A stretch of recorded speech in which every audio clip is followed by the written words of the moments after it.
Can you see my screen? Yeah. I can. All right. So whenever they want to say next, go, I'll hit the next button. Oop. There we go.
Just say something so I can see if I hear you.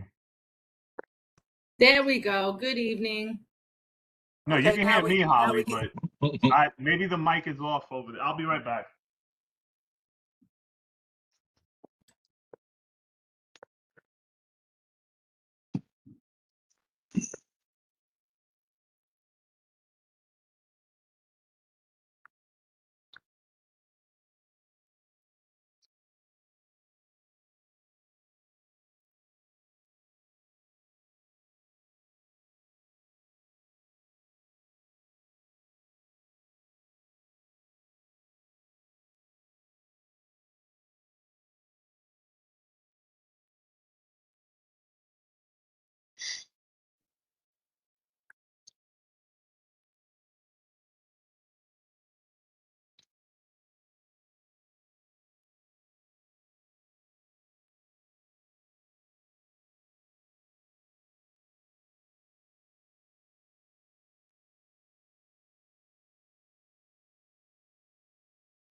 muted, that's why. There you go. All right, now you can hear. Yeah, somebody hit the mute button. Online, can you hear us?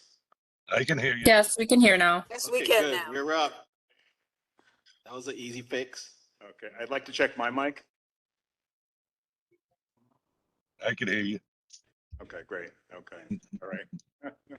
Okay, I guess I'll start all over, but I'll be brief. I'll be quicker. All right. My name is Charles Benyavrovich. I'm with KS Engineers. I'm one of the project managers for the Boston Road project. That project is what's sponsored by New York City DOT. The location of the bridge is where Boston Road crosses over the Hutchinson River, and this is going in the direction towards Pelham. This is a view of the bridge looking towards the Bronx. I'll say also, this is a reintroduction of the project. We gave a presentation, not myself, but some other project managers gave a presentation of the project a few years ago. But over the few years, we've had some major design changes. We had to process some change orders, but now we're ready to start the work in a few months. So we wanted to give you guys a reintroduction to anyone who doesn't know or something about the project already, or maybe to some of the new officers or that are on the board. All right, next slide.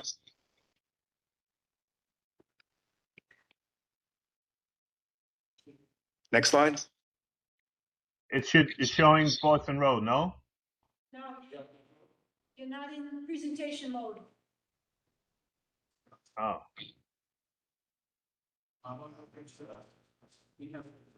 Yeah.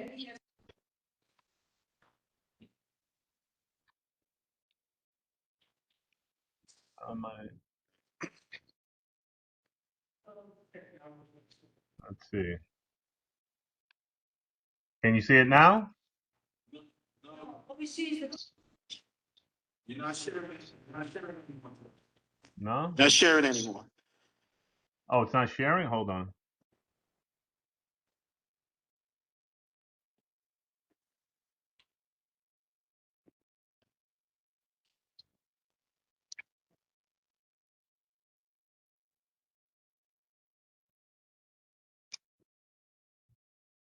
How about now? Got the next slide. Okay. It- All right, that's Is that good. the next slide? Yeah, that's fine. All right. Yeah, so highlighted in red is the bridge itself. Down towards the lower left is the Bronx. The north arrow is in the up page direction. You see the Hutchinson River. A little bit to the south of and near the bottom of the page is the New England Thruway. Wish I had a pointer available, but if you're familiar with the neighborhood, you can kind of make out where Connor Street is, and you can see where the New York City boundary is. Right, next slide. All right, this is just some basic information about the bridge. It's 2 lanes each direction, and they go they go northbound, southbound. But I know that it's at a skew, and maybe just so that there's no confusion, because sometimes in some of the slides, they'll actually refer to it as being eastbound and westbound. So forgive me if I'm, if some people are more familiar with it a certain way. Sometimes I'll refer to it as Bronx bound and Pelham bound as well, right?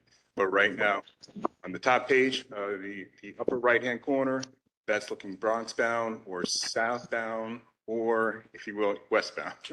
The bottom is just the opposite. It's either Pelham bound, northbound, or eastbound. In the slide, we're saying eastbound. So the bridge, it's got 14 spans. It's 1,363 feet long. It's about a quarter mile. It carries the BX16 bus and also some B-line buses as well. And down at the bottom, there's some average annual average daily traffic counts. All right, next slide. Right, so the purpose of the project is to maintain the bridge in a state of good repair. What I mean by a state of good repair is, making sure that the number of potholes are kept down. There are these rubber seals that are at the joints. Make sure that water is not dripping down the piers. It's making sure that concrete is not falling down from some of the piers and maybe falling on people's heads. It's not, state of good repair is not necessarily structural, but it is, it prevents it from like corroding and decaying. What you should know about the bridge is it was originally built in 1965, so it's about 60 years old. You'll see that about every 20 years, there was some major rehabilitation work. And the last one was back in the early 2000s. So we're already at a point where it's another 20-year cycle. And it's just from our visual inspections, it's due for another set of rehab work. Along with the work that we would do just to keep it in good repair is to provide some new safety features. See that along the sidewalks, there's just railing. Be installing new safety fencing. That's the fencing that, that's the fencing that has the curb posts, the ones that are difficult for people to commit suicide or to throw things off of the bridge. We're replacing the center median instead of a guide rail with the curb. We'll be putting in a concrete median, or sorry, like a concrete barrier in the median. And then also, if you notice at the ends of the sidewalks, at the approaches of the bridge, there are no pedestrian ramps. So if you're in a wheelchair or if you have if you're pushing a shopping cart or something like that, it's difficult to mount on top of the curb. So we'll be putting in new ramps. Also, might seem kind of minor, but we'll also configure it in a way where motorists will have better visibility as they're approaching the crosswalk. They'll be opening it up. And so, as pedestrians approaching the crosswalk, they'll see them earlier. It's better line of sight. All right, and then we'll also be bringing up the bridge up to current standards. As you can imagine, over the past 60 years, there's a lot more truck traffic, a lot heavier truck traffic, and with these more frequent cycles of trucks, it's actually impact. It's a phenomenon called fatigue of the steel. After this steel has too many truck loads, it actually diminishes the strength and diminishes the life. So we'll be doing some structural improvements in the steel below. Next slide. All right, so the scope of work, I kind of briefly touched on it, but it'll be to rehabilitate the abutments and the piers. When I mean rehabilitate, I don't mean actually replace them. I mean actually like take the concrete skin off of it, expose the rebar, put new concrete around it, and that'll actually protect a lot of the rebar. We know and see that there's rebar that's already corroding. So when we do that, we're actually making it larger, and we're going to be adding some rebar around in that section. The core of the piers are still going to be as is. Now there is a lot of stuff that we're also removing and replacing. Replacing the roadway deck on top. The steel is going to remain in place. The sidewalks naturally will come out. The railing that keeps the cars from going off the side, they'll be replaced. The drainage system and also the lighting. I talked about the safety fencing, the concrete barrier in the middle, the steel. The steel is actually in pretty good shape, except for a few locations, but we're going to be removing all the old paint and replacing it with new paint. There's some structural enhancements, the crosswalks and pedestrian ramps. Down also at the Hutchinson River, it is a navigable waterway. Barges do use it for some of the businesses that are, just upstream. SRM Concrete's there, Petrillo's there. So we do want to make sure that the section below the bridge is kept in good repair. There's a fender system and that's below. It also has navigation lights as well, so they'll be replaced. Next slide. All right, so this isn't the bridge itself, and this work, the work is really just a sample from another project. But what we intend to do is, in order to work on the bridge, replace the deck, and also maintain traffic, we basically have to stage our work half and half. So in order to remove half the deck, we have to put traffic on the other half. So from 2 lanes in each direction, we're going to be reducing it down to 1 lane in each direction. All the traffic will be on one side, and down below, in the next slide, you'll see a little bit better what I'm talking about. But the pier system is basically supporting the side in which the traffic is actually on. And that what we're going to do is we're going to be removing a lot of bad concrete that's around the piers. But just so that we don't make anything, in case there's something that becomes a little unstable, we're going to be putting in these shoring towers to support the steel beams while we're working on the piers. And as we strip off the bad concrete, that's what you'll see the concrete will look like, and then we'll add new steel rebar. All right, next slide. All right, this is another section view of how we're going to move the traffic on top of the bridge. All right, in order to move, if you go there right now, we have 1 lane that's Pelham bound, 2 lanes that's Bronx bound. One of the first stages, it's pre-stage that we have to do, is to remove the center median. Removing the center median allows us to move the Pelham bound traffic over to the other side. All right, so if you look at the bottom, now you see that there are 2 cars, one going Pelham bound, the other one's going eastbound.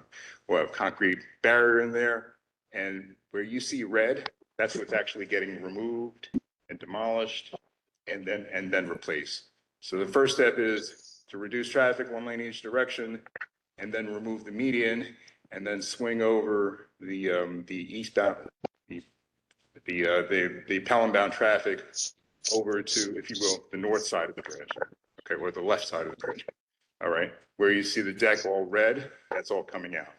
All right, and at that point, you know, the shoring towers will also be underneath the beams with the traffic on. All right, next slide.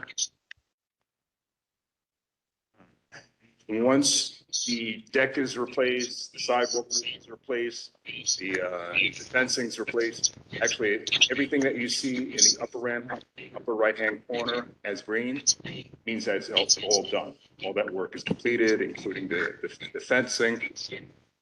And then traffic will be moved over onto the new roadway. And then we move over to the left side, or the north side of the bridge. All that red part, that's all going to be demolished and then replaced, right? And it will include concrete barrier and new lighting. All right, so by the end of stage 2, we're going to be completely done with the roadway deck. Not necessarily the whole project, but yeah, we'll be complete with the whole deck. We still have some other stuff that has to go on under, like at the approaches and underneath. All right, next slide. Right, before I talk to you about like how at the approaches, we also have to redo the roadway, the pavement that's on grade, and also we're going to be improving pedestrian safety where people have to get onto the sidewalk area. All right, so this is just a view of like some of the sidewalk improvements, but all this work, it's not on the bridge, but it's going to be included as part of our project. All right, next slide. Okay, and this is just the other side. This is the east side of the bridge. Some of the crosswalks, pedestrian ramps, better visibility. Okay. All right, next slide. All right, I spoke to you about like replacing the paint. All right, the paint is tested positive for lead. It is an old bridge and stuff, but we have some paint removal that's going to be coming up in a few months. Actually, I take that back, in a few weeks. That's not the same kind of paint. It's not going to be abrasive blasting like what you might see like the guy doing over there. It's actually very localized with smaller tools and stuff like that. But later on, a few years from now, once we have a new deck, we're going to be coming through, cleaning off all the old paint that's on the steel, and then replacing it with like a zinc coated primer, and then like an epoxy urethane paint. All right, what you'll see is in order to make sure that we don't have any dust plumes released from the work, we'll have like we call it a containment. It's a class 1A containment, but we'll have a containment around the entire work. And we'll have, if you go to the next slide, we'll have these filtering vacuums that are actually making sure that we have a slight amount of suction pressure inside of the containment so that we make sure that none of the dust is actually escaping the containment. These are the vacuums with filters that are collecting all of the dust. All right, next one. Before we spoke about the fender system that we're going to be rehabilitating. This is the Hutchinson River. This is looking Bronx bound, but there are a few repairs that we would need to do on the fender system. If it's not done, there could be a barge that ends up hitting the bulkhead, and then the earth collapses, and then part of the foundation for the piers ends up becoming exposed and eroded. Next slide. All right, so this is what you're going to be left with. All right, there's some things that you can see that are obvious, like there's the bridge safety fencing, there's the concrete barrier, there's new lighting. That'll be obvious when we're all done. You'll have a better, smoother roadway, smoother sidewalk. But I guess the stuff that'll be taken for granted is the structure itself, the piers, the steel. They'll all be in the the intent is to extend its service life. All right, next slide. And while I was going through, I briefly talked about how long about some of the work. Didn't really discuss how long it would take, but this is our best estimate of what the schedule was looking like. All right, so this summer, we're going to be starting some work below the bridge. All right, the way the traffic pattern is right now, it's going to stay the same. But we have to put up the shoring towers. And it's going to be quite a bit of work. And then we also have to, once it's done, we'll be starting work on the median removal next spring, next year. Okay. And then when we start the demolition of the south side of the bridge, that'll start the summer of 2027, and that'll extend until spring 2023. So there's one typo in this: demolition and replacement of the north side deck. All right, that shouldn't say spring 2023. That should be 2030. All right, sorry about that. 2023 is already passed. Okay, and that'll go until roughly winter 2032. All right, and the project completion will be 2032. Yeah. Okay. Yeah. Yeah. Next slide. Okay. And most important, we're going to get to know each other very, very well. I'm sure that during the life of this project, there are going to be a lot of questions that come up about, maybe about what its status is, or maybe certain accommodations that need to be made. And this is Denise Harris. She's going to be our construction community liaison, and she'll be coming to your meetings regularly to give you updates about the project. If something, maybe the schedule is slipping, or made some, substantial progress in accelerating the work. Yeah, she'll be doing these regular monthly bulletins and these construction advisories and stuff. Oh, okay. All right. Yeah, by the way, she's also going to be doing some outreach to some of the local businesses that we might be affecting and stuff, and informing some of the elected officials. All right, next slide. Okay, and this is going to be sure, okay. Yeah, this is going to be an example. I'll have Jolene explain some of the details. This is actually more now back to the community side of these things. So this is a sample of the notices that we put out when we let our stakeholders know that there's work. This is not an actual notice for this project at this moment. This is just a sample of what the notice is, and it always includes our community liaison. At the bottom is what we call the tagline that has her contact information.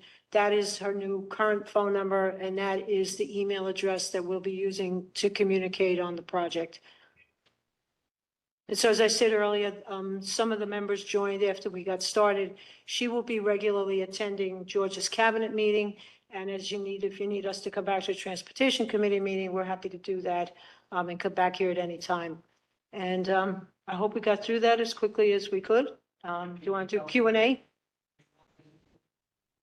The field office at this point is actually, 2826 Westchester Avenue. did you get that? 2826 Westchester Avenue. I guess. Don't let Carl get to you. Close to the train station. Do you want to do some Q&A?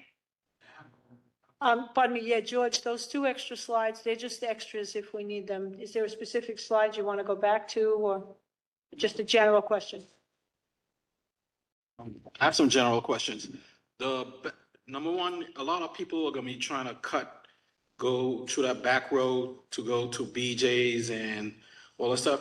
Could we reconsider or consider resurfacing that road, going towards the one that goes around? Because On it's terrible. On the side that's on the Pinckney side, or the side that's on the UPS side? No, actually, it's before you hit the bridge. It By would be Connor Street, on the yeah, Connor Street would it be side? Provost, the one that goes, Provost? Okay, all right, well, I don't know. I see the Borough Commissioner is on with us here today, as is Holly Malone of her staff. We'll have to take that up with her, because again, without being bureaucratic, I'm from Bridges. Roadway paving is done by roadway repair and maintenance. We'll have to see if those are already on a list Yeah. for the next paving season. If they're not, we could take a look at it. Because See? it's really bad, like, because everyone is gonna be trying to cut through there, and, yeah, Sure. yeah. So, And, yeah, if the board could send something in writing requesting that we pave that street, the roadway repaving for this fiscal year is already completed, but we could consider it for the next one if it's not there already. So you got that? So So July we'll make 1st is the we'll new make a fiscal motion year. tonight. So just ask George to just put it in a letter. Okay, great. And also, I was just Hold on, looking at the John. section, if we could go back to the section of the bridge. Either one of the ones that. Yeah, either one of those sections. So, I think you passed it. It was up, go back up, George. The one. yeah, Too oops, far. too far. Go down a few more. Like slide 6 or 7, George. 7. Yeah, 7. Start with 7. Okay, is it possible, or do you think we need a railing or something by like a little like a foot off of the curb to protect the pedestrians on the bridge?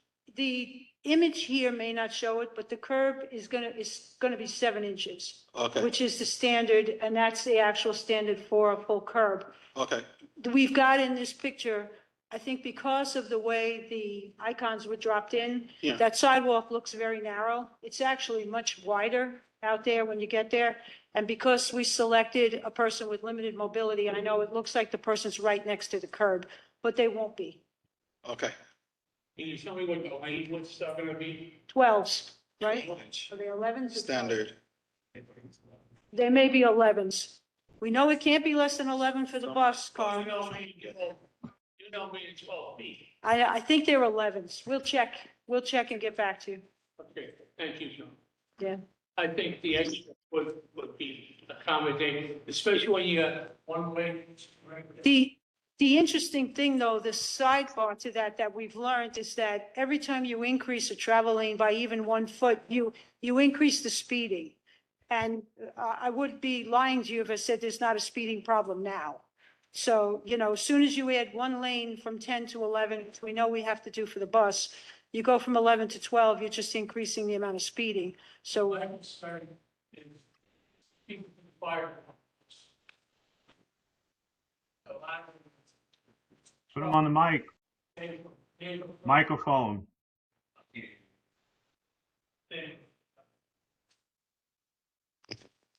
Yeah, like the fire department, and you know me at transit, we prefer 12-foot lanes because the lanes are 11-foot lanes, sometimes forces mirrors to hit each other. as they go across the bridge. And we don't want to have no accidents on the bridge. Yeah. I mean, a mirror is a minor thing, but it could move into a bigger thing. So Yeah. we always like to look for 12 engines. During the one-way operation, we are concerned about the mirrors, if we did look at that. So we'll go back and take a look. Yeah, 12 feet is perfect. Thank you. This gentleman had a question. Yeah, John, I had some questions, but Nick, go ahead. Give it to Nick. Just tell me your name again. Hi, I'm Nick. I assume you're gonna have a safe span up, at least for the painting. Yes. Is there a mechanism in place to inspect and maybe fast track any repairs to the structure of the bridge that you identify that aren't in the initial contract? There were a lot. I mean, and that's kind of what happened out there now. When we originally designed, we've got a little bit of an unusual team here. This bridge was designed, the rehabilitation was designed by our in-house design unit. The in-house design unit, when they were finished with the design, we came into, of course, the COVID delay. And so in this case, Mr. Boyanovich is with the team that's our resident engineering. They actually supervise the construction. We brought in a separate firm to oversee the design portion of supervising this rehabilitation. And so the design team for the job is now another separate engineering firm. Soon as we got started, obviously our original plan was to have the two-way traffic on the northbound span, what I call northbound, and have them there and work on the southbound span. Soon as we started work, we actually found those structural deficiencies where we've had that lane closed now for an extended period of time. And that required us to close that lane for safety purposes. And now the plan is that we will be rehabilitating that part of the bridge first with traffic on the other side, and then we will go back and do the permanent repairs. So we did identify from the time I came here to meet with you last, which was actually, I think, right before COVID until now, there's obviously been a significant amount of deterioration. That lane closure was something we completely didn't expect. And some of the pictures of the piers repair that we've shown you now with the shoring towers, there's a lot more extensive deterioration on those piers than had we come back 5 years later, obviously. So the safe span is there for the painting portion of the project only. That safe span is to maintain the negative air unit for the class 1 containment to remove the lead paint. Yeah, I just know once the safe span's up and you have people on it right there with structural members of the bridge, you're gonna identify a lot more problems that weren't identified from your other inspections. Well, they did another inspection since they took over the project. So we've had a current inspection done since this team took over. The safe span is going to come at the end of the project, as he said, later in the project when the repairs have already been made. Hopefully, from the time those repairs are made until we're doing the lead removal, there shouldn't be any new defects. But of course, if they see them, we'll address them. All right, thank you. Yeah, one thing if I could just mention, when we do abrasive blasting, we do frequently overblast. I don't know if you're in the business, but. Yeah, I'm an iron worker. That's Okay, so overblasting does happen. And of course, once you get down to the white metal, overblasting happens. They have to do those steel repairs. They can't paint over them. So if they create those defects during the abrasive blasting, they'll fix them. all right, thank you.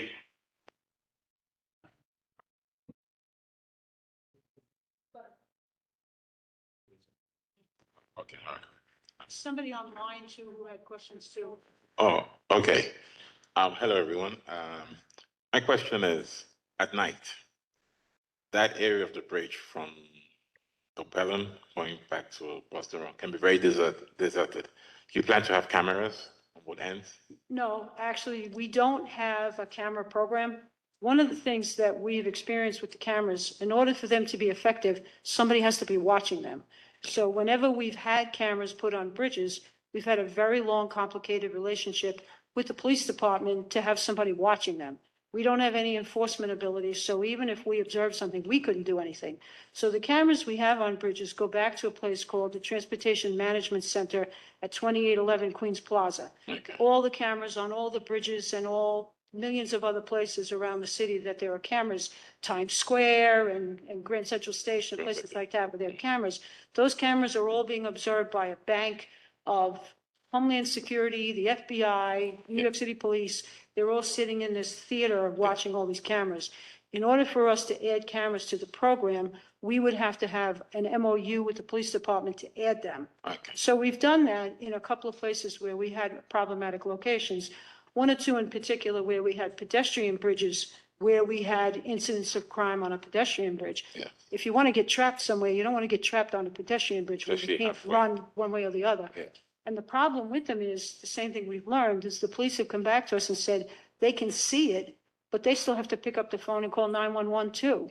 And by the time they call 911 and they respond, it has not been really an effective deterrent for us to use cameras. Okay. Would the lighting system help? It can be very deserted, especially at Well, night. the lights that are there now, I'm not aware that they're not functioning. I hope they are. It's not quite dark out. Not really.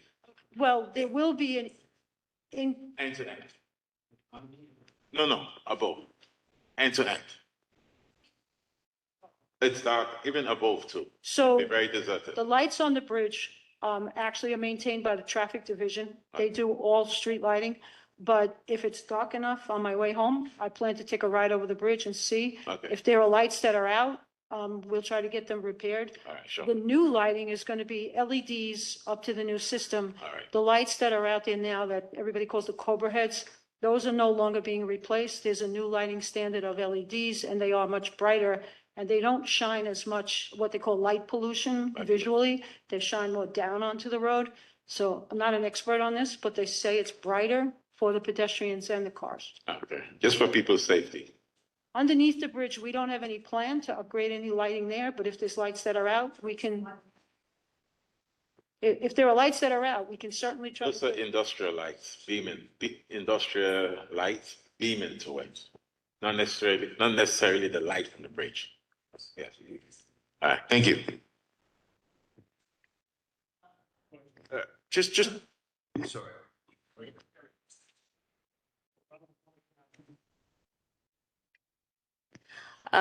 Hello. I have a question about air pollution. I know that you spoke about the site contamination and everything like that. Was there ever an environmental assessment report that we can just, know as far as air quality goes? And because there are still going to be people going back and forth. I know that there's not a lot of like residential housing per se in that area, but it's still high traffic. It's still a lot of businesses and everything like that. So I just want to know about like, what is the health report for that? So for this project, because it's a rehabilitation, we aren't required to do an extensive environmental, like if it were a replacement and we were in an EIS or even an EA world, there's no NEPA requirement on a bridge where you're just doing rehabilitation. So we don't have any air studies or air pollution studies that were done. The capacity of the bridge is staying the same.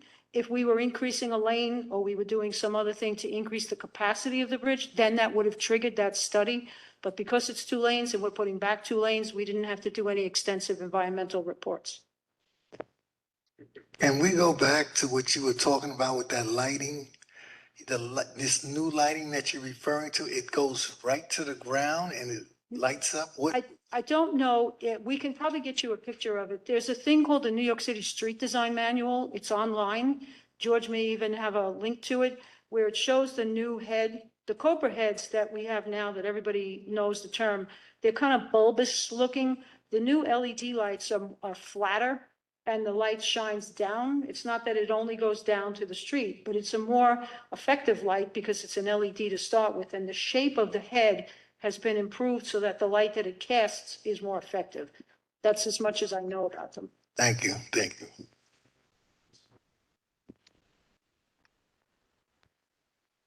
Yeah, my question is, and at both ends of the bridge, when they terminate prior to the intersection in front of it.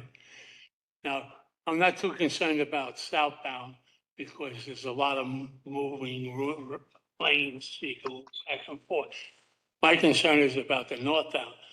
Right at the end of the bridge, northbound, there's a street and vehicles turning off onto that street.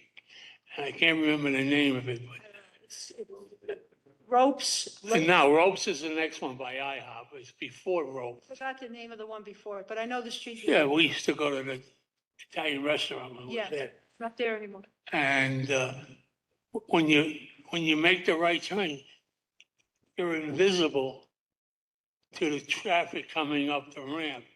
Is there any way we can modify that so the traffic making a turn at that location is more visible? I don't think we've taken a look at that. What we did deal with is the pedestrians. Because if you're a pedestrian on that bridge, when you come to the end of the sidewalk, there's nowhere for you to go. On both ends of the bridge, it Right. just kind of leaves the pedestrians there with no indication of how do I get back to the, what I would call the mainland sidewalk. So one of the things we've done, and we had 2 slides here on it, when you come to the end of the bridge walkway, you will now be crossing over that service road onto a formal sidewalk on the Sidewalk. other side, because it just, like I said, it was not ADA compliant. There was no ramp, there were no pavement markings to get people. Yeah, it's McGowan. McGowan is that street. Yeah, So, Yeah. and there is a stop sign on the service road. And that's our, and the only reason we could put the crosswalk in is because of the stop sign, because you can't invite a pedestrian into a roadway that's not controlled. So exactly. there's no, so there's a stop sign, and we will be putting in a crosswalk and a stop bar, because the bus turns there. Yeah, the bus turn there. That's what I was concerned about. Okay, thank you so much, Jolene. There's some people on. What is the lighting design? Which style are you going with? Sorry, Ju- we didn't hear that, whoever that was. That's George. I have the website, the New York Street Design Manual. Which light are you using? That's not the new light. It's somewhere in that street design manual. Do you know the Might name of be it? there might be another page that shows it.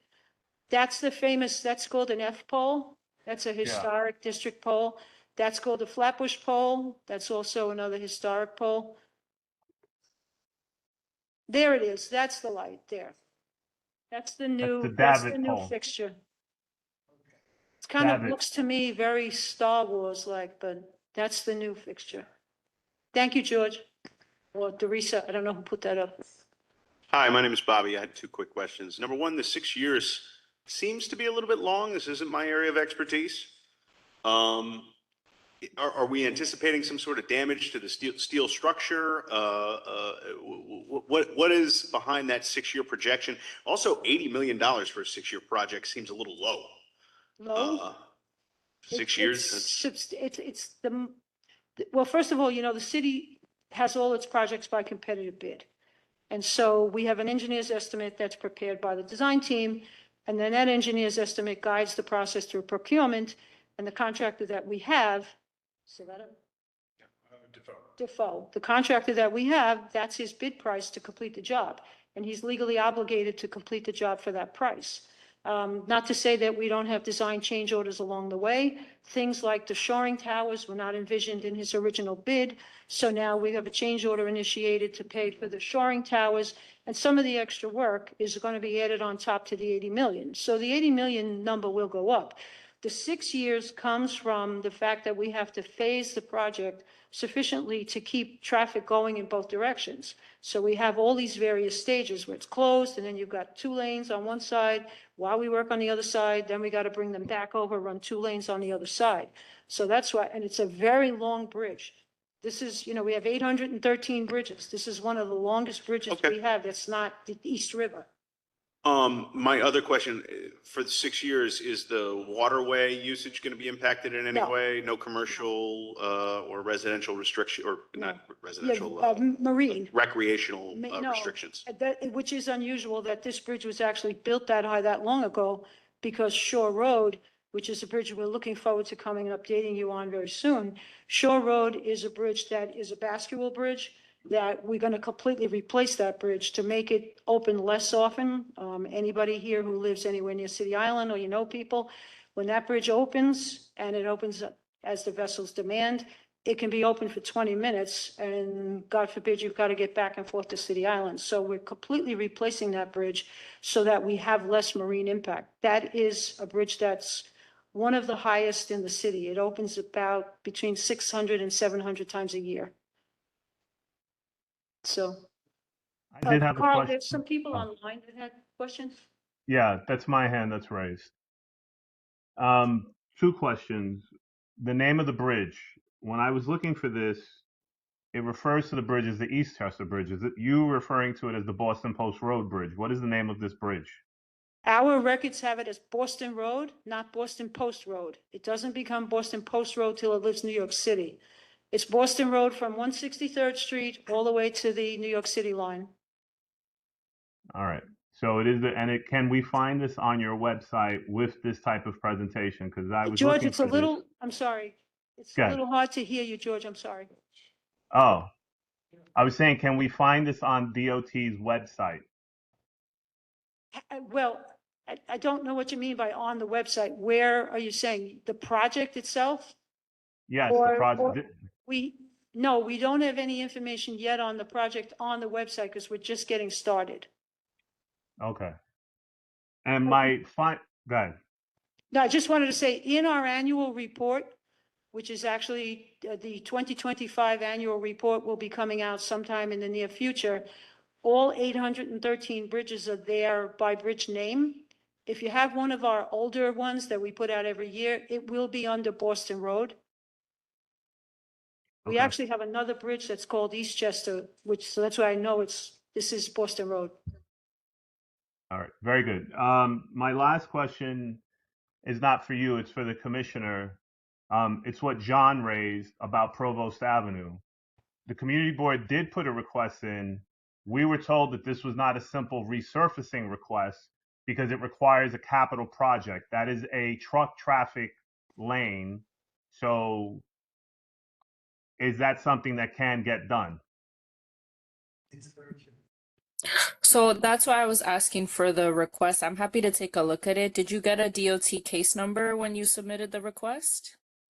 Oh, this was when, I think this is when Navarro was the borough commissioner. So Oh, wow. I would have to Okay. check I'd have to check my archives, but we were told that we couldn't ask for a resurfacing because that road has been terrible. And John is absolutely right. Everybody uses that to sneak to the backside of BJ's, and BJ's gas is over there.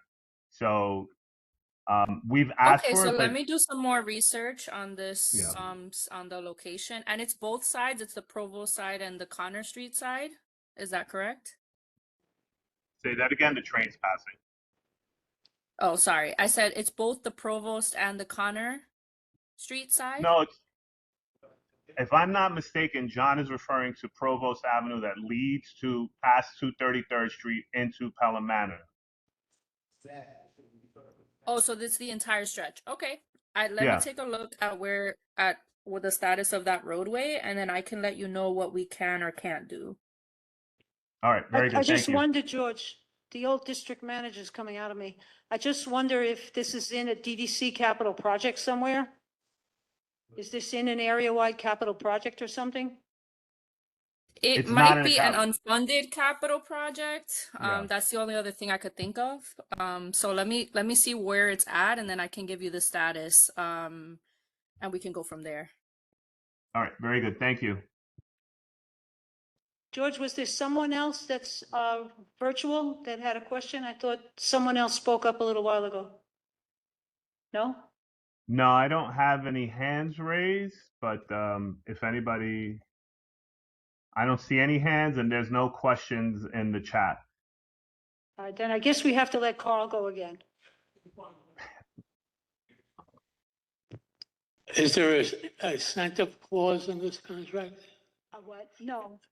No incentive? No, and I want to say there's a little bit of a misnomer about incentive clauses. We can't use them arbitrarily as an agency. They're driven by kind of a very complicated algorithm that has to do with user cost. And so it's not something we can just say, hey, for this job, let's throw it in and put an incentive in. But every contract does have liquidated damages. That's in the boilerplate of every contract, is liquidated damages, but we don't have the opportunity to use an incentive very often, as a matter of fact. Okay, thank you so much.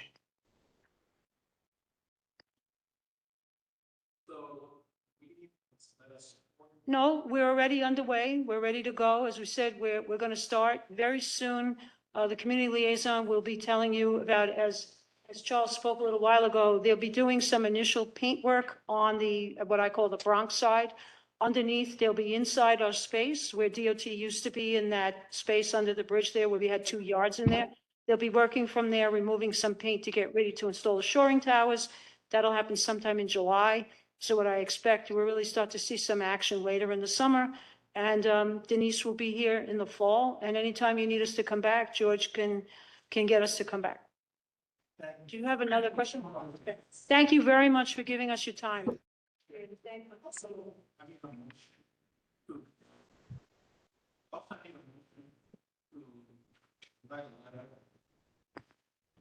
I need a motion requesting, a letter to DOT to resurface, Provost, the roadway Provost, Provost from 233rd Street to the county line, because I have a feeling somewhere behind there, Mount Vernon starts.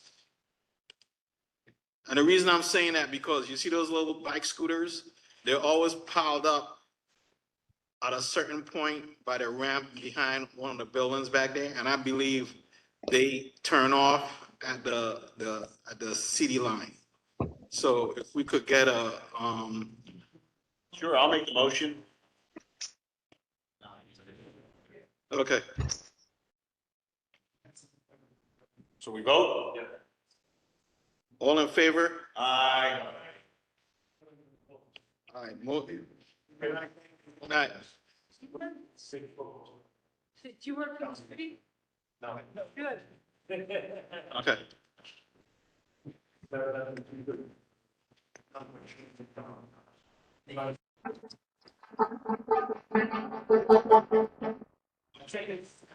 This thing, does it keep it here? Just action. Oh, sure. David. We all the way down to the store right there.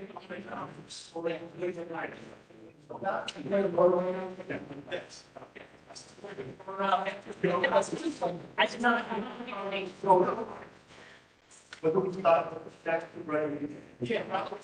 Yeah.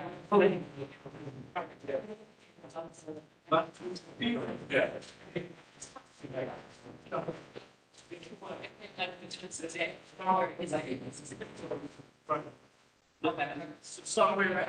So do they have it?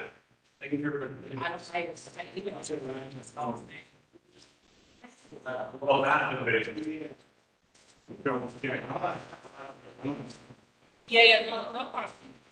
Which the. And tell her. We got it, right?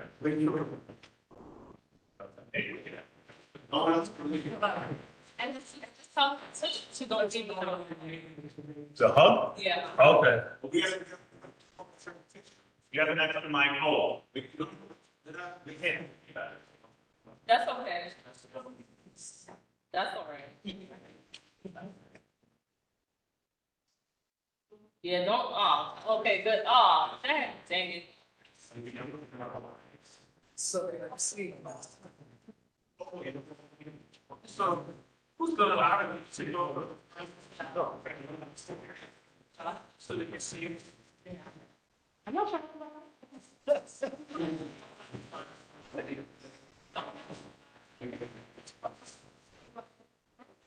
Yes.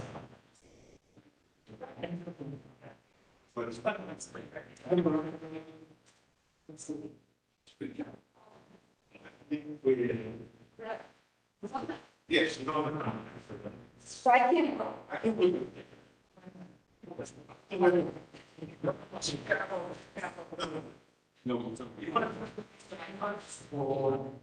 So with it, yeah. Yeah, it's sort of like.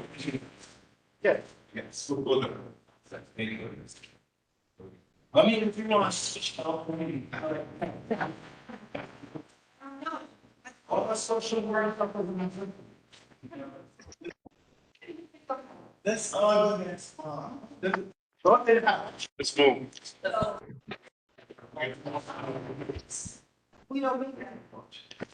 Okay. Okay, so Ariel. Right now, we're gonna do the liquor license. The first one, address 4120 White Plains Road, on premise for a class change. Are you online with us?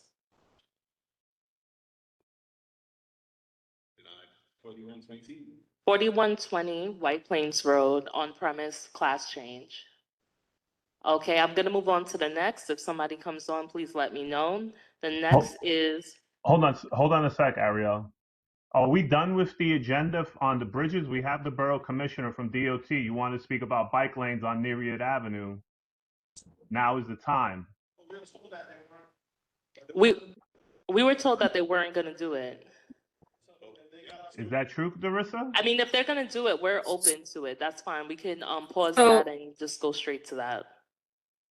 So it's in design right now. We're hoping to come back for a 2027 implementation. We would be coming back to the board with a presentation with the design. Is And that then helpful? Can I ask you a couple of questions? Number one, Sure. do you know if it's going to be a protected bike lane, and do you know exactly where it's going to be? Is it just the bridge? Is it going to extend any further? I think those are the questions that we're So looking at. that's what we're evaluating right now. It's in design. Our engineers are taking a look at it, and so once we have a final proposal or final design, we'll come back to the board to share it with you all and get your feedback.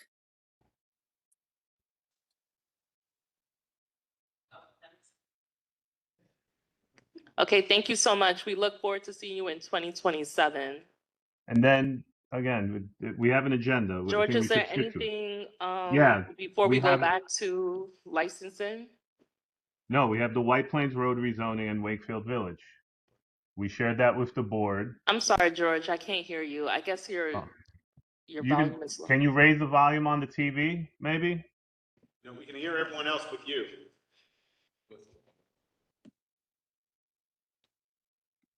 All right, can you hear me better now? I don't know. I could go to the back. It's okay. It's because you're muffled. That's why. Oh. Let me grab my phone.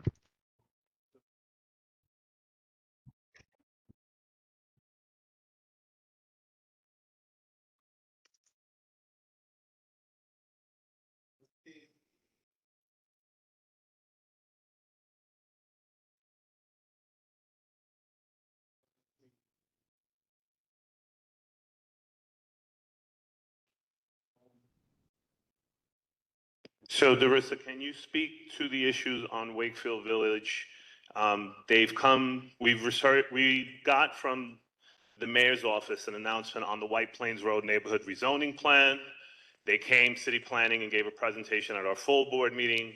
Wakefield Village is tied into the White Plains Road neighborhood plan, but they have not resolved the issues with the bridge because the only access to Wakefield Village is through a DOT bridge. So I know you said you were going to meet with your folks. Can you just expand on that? Sure. So, as part of the transportation chapter for the environmental review, we are working with the applicant. If you know that bridge currently, there is only a 3-foot sidewalk.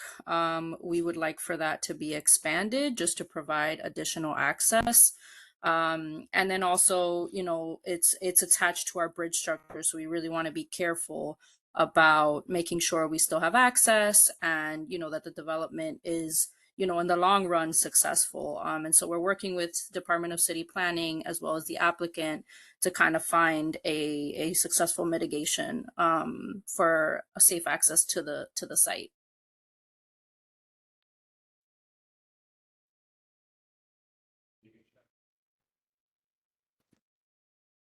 And I'm happy to reach out to the board as we work through this. There's no other questions on that? Wakefield Village or White Plains Road?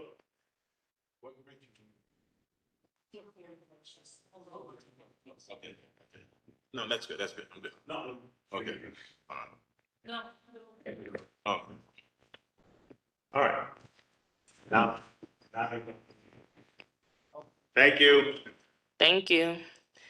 All right, I Next didn't we hear what have, George said. I just want to make sure. Is there any other questions for DOT? no, we don't have any other questions at the moment right now, but thank you so much. Thank you so much for having us. Have a good night. You as well. So next, for the liquor license, we have address 4341A, Katona Avenue, wine, beer, and cider. A new license. Are you available with us online?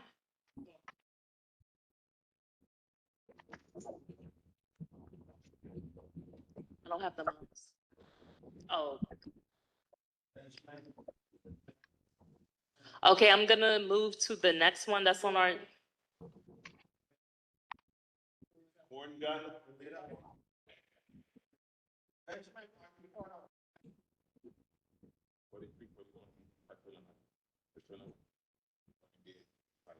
Are you part of the liquor license for that address, Benjamin?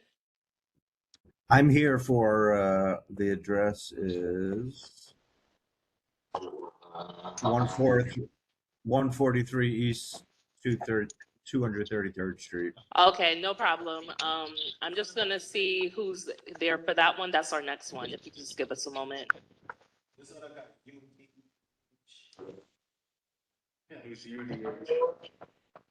Hi, UT.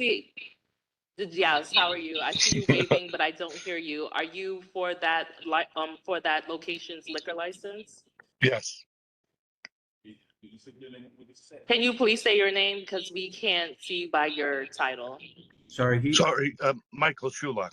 Mike is Mr. Schulach's the same one as me, as Ben Corngut. So the Okay, you next, guys are part of the same one. Okay, no yeah. problem. So we're next. We're next, Yeah, Michael. so we're just gonna go straight to you both, which is 143 East 233rd Street. For it's a new liquor license, that's correct? That's correct, yes. Would you like me to give a little introduction? Yeah, yeah, you can definitely. I'm not too sure if it's on our end. You're just both a little low, and it definitely could be our end. We put up our volume as much as possible. If you can please assist us with putting up your volumes or speaking into the mic. Sure. I'll speak as loud as I can. Is this better? Yes. Okay. So thank you for meeting with us. My name is Benjamin Corngut. I'm the attorney for the applicant. The name of the establishment is Patrick's House, LLC. It's located at 143 East 233rd Street. This is an application for a full liquor license, operating as a tavern. The space has been previously licensed for many years. My client is taking over. It's going to be largely the same operation that was there before. It's a relatively small inside. We submitted a diagram. There's going to be no open flame cooking. Mr. Schulach also owns another establishment in Bronx Community Board 12, which is located at, give me 1 second, 4279 Katona Avenue, which is also where Mr. Schulach lives. He's from the neighborhood. He's lived in the neighborhood his whole life. He will be a hands-on manager. He will also hire a manager to be the full-time manager, but he's going to be there very often. And he's operated the other bar for about 21 years. So he has significant experience in the industry. We're happy to open it up to any questions you may have.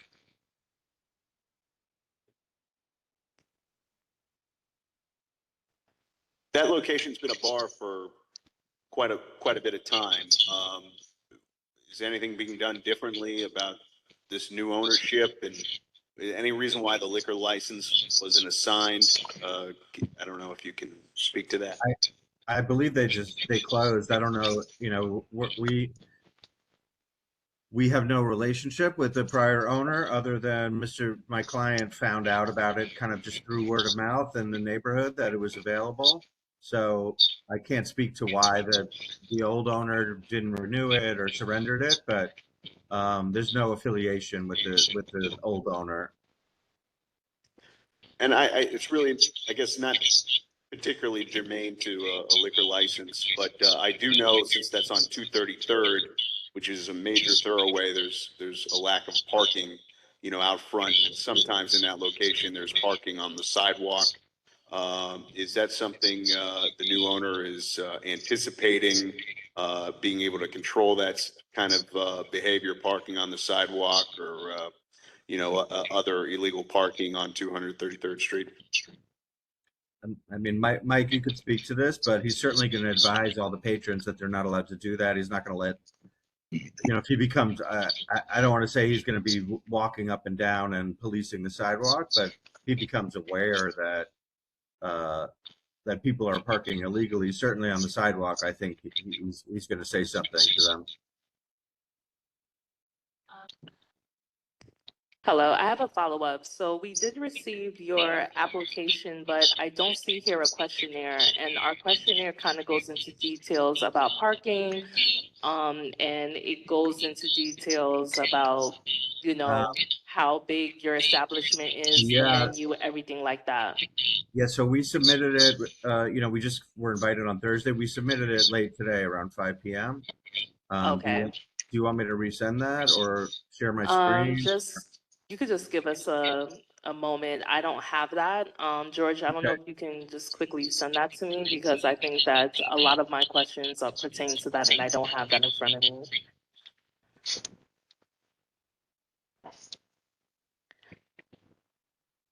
I have it handy. If you need me to send it to a different email address, just let me know. Can you tell us, meanwhile we get that together, can you tell us like your hours of operation? Sure. So the hours of operation are going to be the same as the prior operator, which is 11 a.m. to 4 a.m., 7 days a week. There's going to be food service. It's going to be a more limited tavern menu. It's not going to be a full sit-down restaurant. There is no kitchen. It will have a food preparation area, and the food service will be from 11 a.m. to 2 a.m., 7 days a week. There's no outdoor areas. No plan to apply for sidewalk cafe seating or anything. It's going to be no live music, recorded and jukebox only. There'll be small Bluetooth speakers connected to the jukebox. No security personnel, no DJs. You said no security personnel? No. Okay. So one of the things that we are trying to do when we are having, of course, new establishments in the community is, of course, if you don't have a security personnel, one thing that we have spoken to the precinct about is just making sure that there's a way that you are being responsible for your patrons as far as them coming in, consuming, and how they leave, making sure that if you don't have a security, that the tavern understands that it's their responsibility to ensure that, people are leaving at the hour that they're leaving, and also, things that go along with that. Sometimes that's done by management, sometimes that's done by security. So that's something that we stress. Would you have cameras on premise? Yeah, there'll be 2 cameras inside, flanking the bar, and I'll let my client talk about he's actually, my client is a corrections officer, so he's not law enforcement per se, but he certainly respects the police in the neighborhood. He's worked with them at his other location, which also has a 4M license, and as far as I know, there haven't been any issues at the other bar. Mike, do you just want to speak to that briefly? Thank you. All I was going to say is I'm hoping to get a camera outside, and maybe at a later hour, maybe put a buzzer on the door. Okay. That's all. Yeah. So, I mean, other than that, I mean, there's parking on the side. I believe you could park after 6 p.m. in front. So, and Mike, do you have a relationship with anyone at the precinct? I mean, they know me, but I don't really know. I don't really meet them too much. Thank God we have responsible guys in just one. So. Okay. Okay, following up, we just double checked. Unfortunately, we did not receive that. I know you said that you Okay. sent it at Thursday at 5. If you can please, No, we sent it, sorry, we sent it today at 5. We today found at it. 5 Yeah. o'clock. Okay, well, Let me resend just it. to ensure that we get it, if you can please resend that, that will be Res- super helpful. Okay. You did answer some of my questions. I know some other people may have additional questions. Okay. Does anybody here have questions? Just, This Ms. Batista, do you have questions? Sorry that I stumbled on my words. sorry, can I just ask, I'll send it to you right now. We sent it to the email address is ugreen@cb.nyc.gov. Is that right? That is correct. Okay.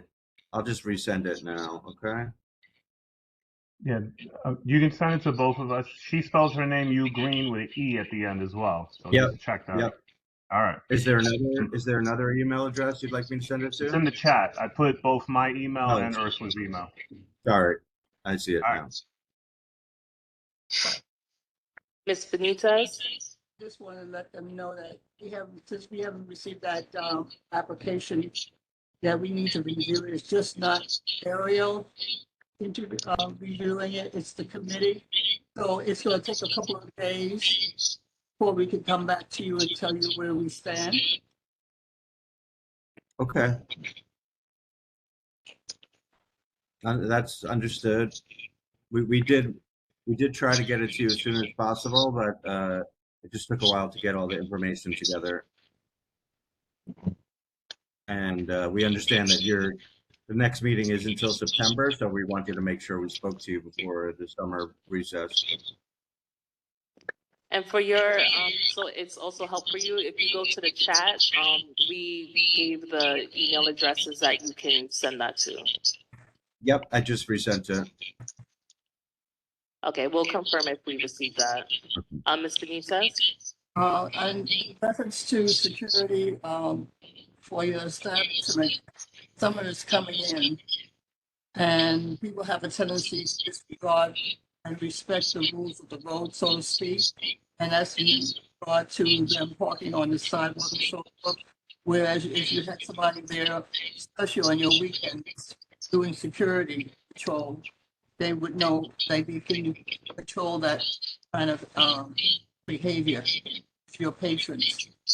Sometimes we don't to the police, but you disrupt with things that people are doing when they come to your bar or restaurant.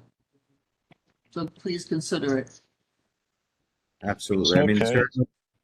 certainly if it becomes an issue, he's gonna be more than happy to add security. He just doesn't feel it's needed at the outset. It's mostly on the weekends that we're talking about. I'm going to assume that during the weekday you don't have that type of crowd coming to your area, but it does happen on the weekends.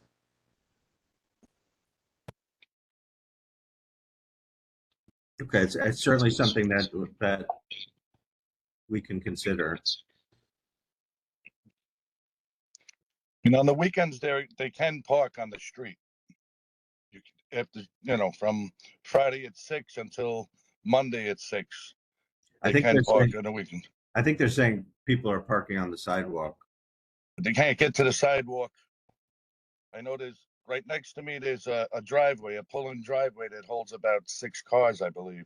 Okay. So they might not be from the bar. It could be people that are. A lot of people do park on the street because you are right across the street from the cemetery, correct? Yes. Yes, I kind of drive up and down there all the time, and sometimes depending on how traffic is, if they don't want to turn into the residential area to find parking, they may park on the sidewalk, depending on what. But those are things that we're just raising to your attention, just so you know, just so that's not a issue moving forward. George, did you receive that? I did. I'm printing it out now. Okay, thank you so much.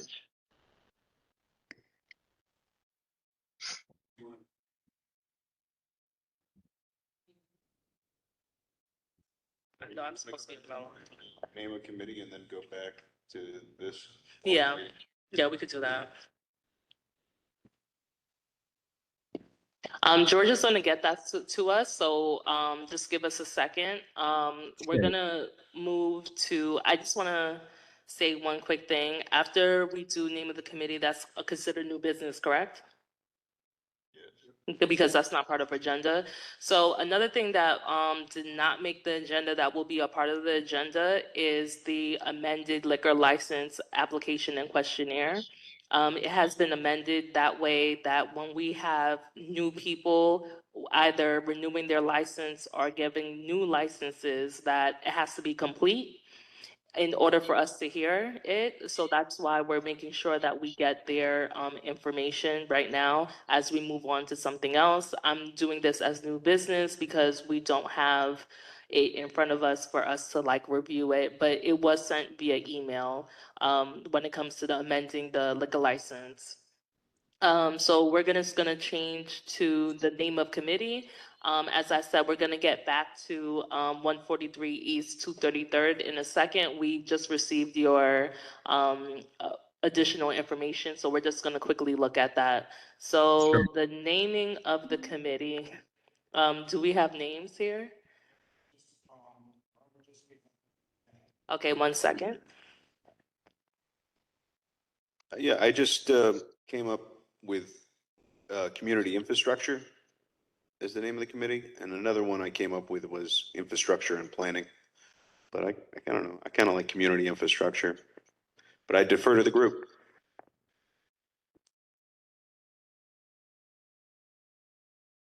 I came up with a lot of names and I was told they were too long.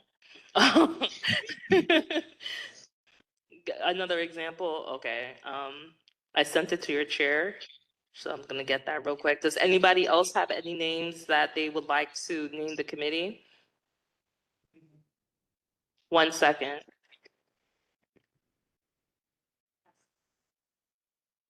I said housing infrastructure.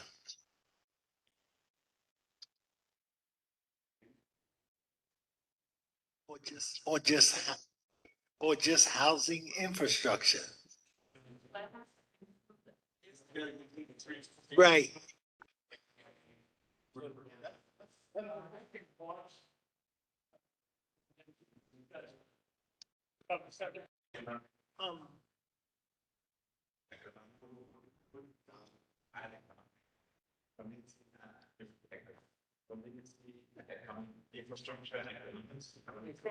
The thing is, this here, the name, right? Like our group is a spectrum, of a lot of things, right? So, like, I actually like what George, I actually like what George is happening.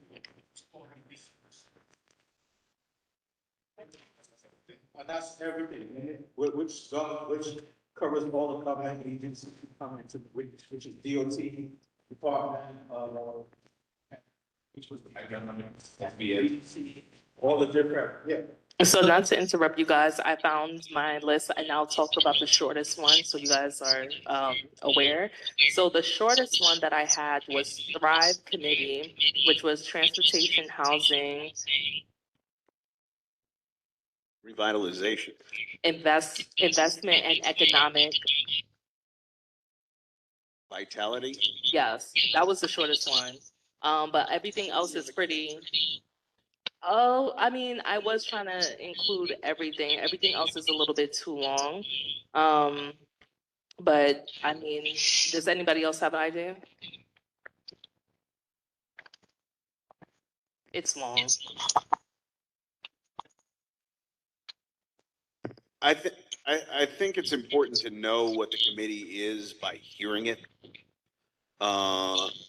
So I don't know. I infrastructure, planning, community, these are words. Housing is a word that makes sense. If it was housing, I would say housing and infrastructure. Or even like community planning, because there's an element of that too. Municipal services. I don't know, for whatever reason, municipal services makes me think of the trash, the garbage. But yeah, I guess sanitation subcommittee. Miss it. Going to. Sure, it's committee.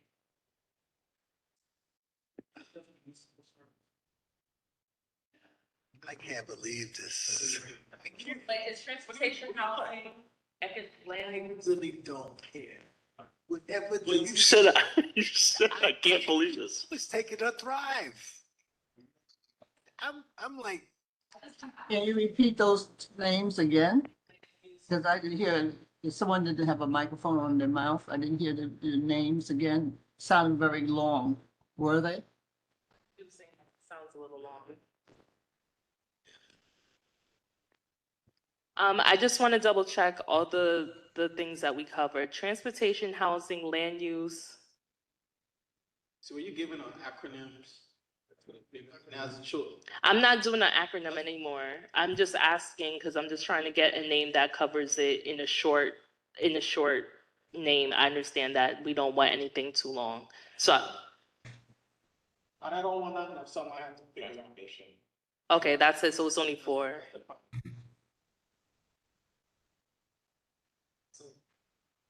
Okay, short. So it sounds like there's, what is it? Oh, planning and development, community development, land use and development, growth and development, infrastructure and development, neighborhood development committee, built environment committee, housing transit and development committee, community planning committee. That was similar to mine. Development and infrastructure committee. I mean, a lot of the same words. Yeah. I think we're at decision-making time, guys. Thanks. I would go, I'm gonna probably just go with CPC. That encompasses everything. No, community, no, community planning, no. Community planning? Community planning. I'll second that. Community planning. Planning. Community planning. That involves everything. Yeah. Ms. Benitez, Community planning. Community planning. It seems to cover everything that you have there. Banga's motion for community planning, seconded by John. Third by Robert Hall. Y'all so unserious. I want to end this. Yes. I like community planning. Like, yeah. You don't like community planning? Is there agreement on community planning? Can I hear some feedback? And, Community planning, Ms. Benitez, how's that? It is? Oh, okay. That's what. Okay, Thank you. any abstentions? We're good. All right, so we just got our name, and now we're gonna move back to, thank you, Committee 1. You guys were CPC. That sounded wrong. That's not the right, okay, we're gonna get used to it. We're gonna go back to Pat's House, LLC, the establishment. We just received your additional information. Thank you so much for providing that. Of course. Sorry we sent it so late.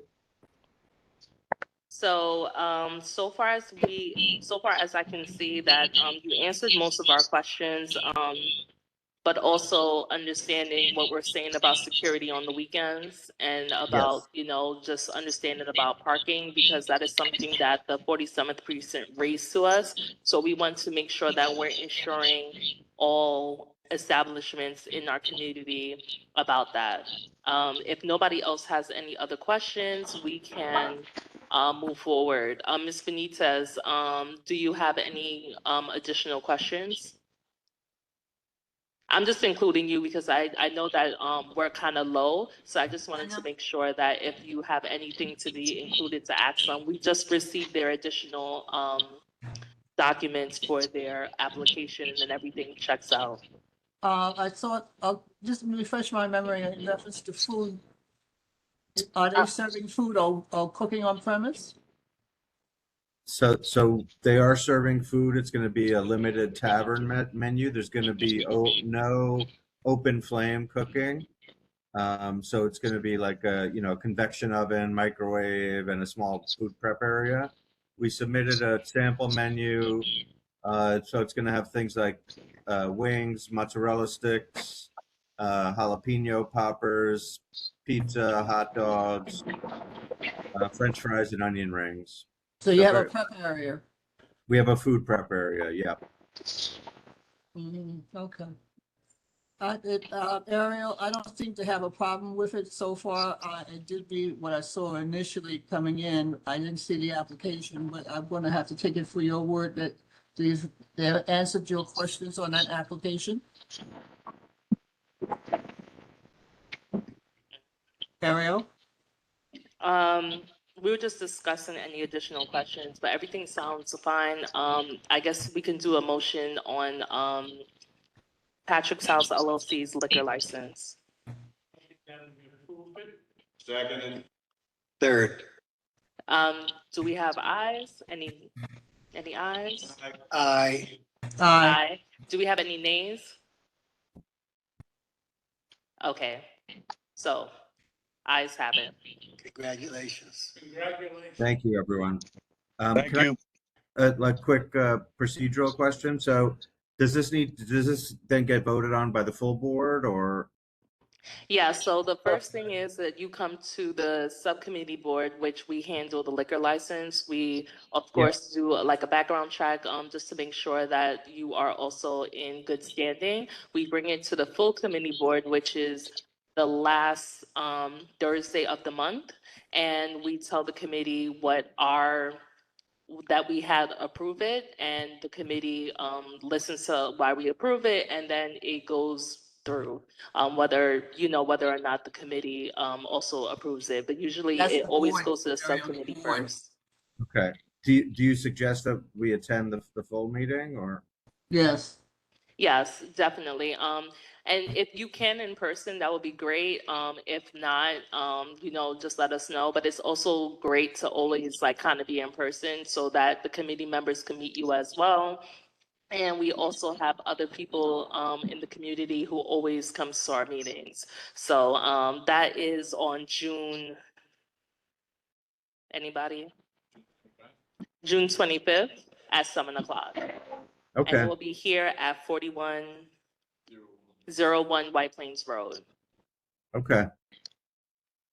And this is for the full board. It's not the committee, it's the full board. Understood. Yes, I told him that it's going to be in front of the full board. So it comes in front of the subcommittee first, which is us, because we handle liquor license. And after we vote on it, we bring it to the full board, and that's where the final approval is.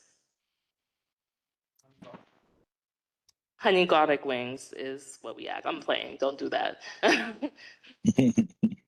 Okay. The next, I believe we have George is Dice. Was Dice for the liquor license? That's what we received. No. Dices and aces. Dices and Aces is supposed to be on 237th on White Plains Road. Yeah, but they're not on the agenda. Personal issue.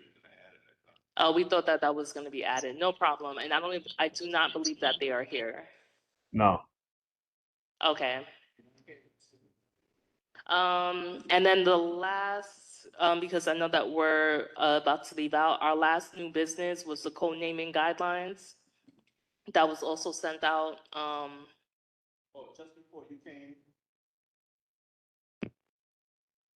Just before you came, I spoke to Robert Link, and we have to put it in the bylaws of the committee, so he's gonna review it Okay. and then get back to us. Okay. Because it has to be included in the change, so you have to go to the executive committee, I think, to be voted on. Well, one second, can I say something? The reason why I brought it here first is because I wanted us to tailor it before we gave it to them to finalize it. Basically, what I did was I included any and everything that we may want to consider. So technically, that's a draft. That's not finalized because I didn't bring it to us. So just in case you may see something there and you want to revise it and you don't think it should be, and then after that, going to the executive board. But if we would like to do it that way, I'm fine.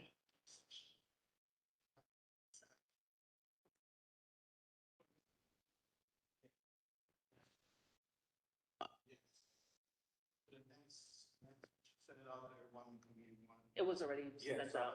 I saw it went to like 13 people, 13 members. So, John.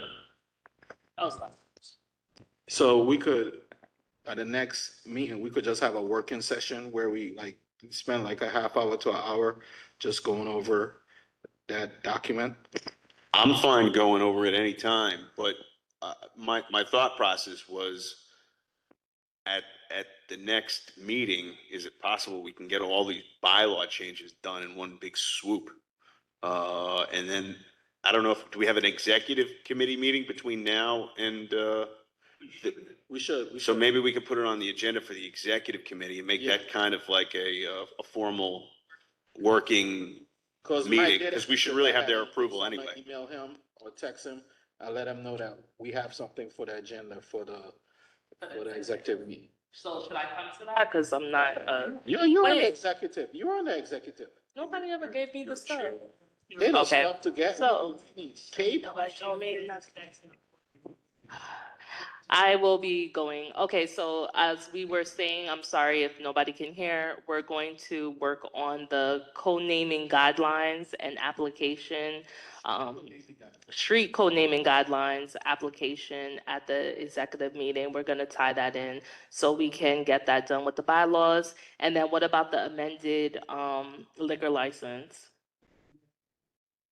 Okay, we'll just do everything because just to friendly remind everybody, this month is our last month meeting until we go on break until September. So I think it's very imperative for us to get some of this stuff out the way so we could start September with a new committee and new committee members and a fresh start.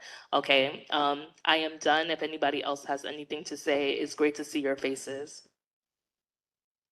Motion to Antonia adjourn the meeting? has her hand Second. up. Oh, Wait, I'm Antonia sorry, had her George, hand you up. said something? Antonia has her hand up. Oh, sorry, we can't see. Tony. Hi, y'all. Oh, there it goes. All right. So no, I was just agreeing with everything that y'all were mentioning earlier. Just to backtrack a little bit beforehand, remember when we created the governance committee, we all also agreed of having the meetings run in tandem with the executive board committee meetings so that people wouldn't feel that they were overutilizing their time. So you're perfectly all set to do the naming of your committee as well as go over the bylaws, everything that you just mentioned in the last like 5 or 7 minutes, as well as the liquor license form as well. You're able to bring all of that to the executive board as well as the governance committee if they choose to do a joint committee meeting, which will probably be the most practical thing to do, given the fact that, yes, we are now in May and our next meetings are in, we were now in June and now we're pretty much out of time and we have to get this done. Understood. Thank you so much for that. I agree. Anybody else who has any lasting things to say Thanks, before? George. I'm sorry, George says thumbs up. Okay. Good night. Good night. We are adjourning. Thank you guys for coming. I'll see you on the side. And go Knicks!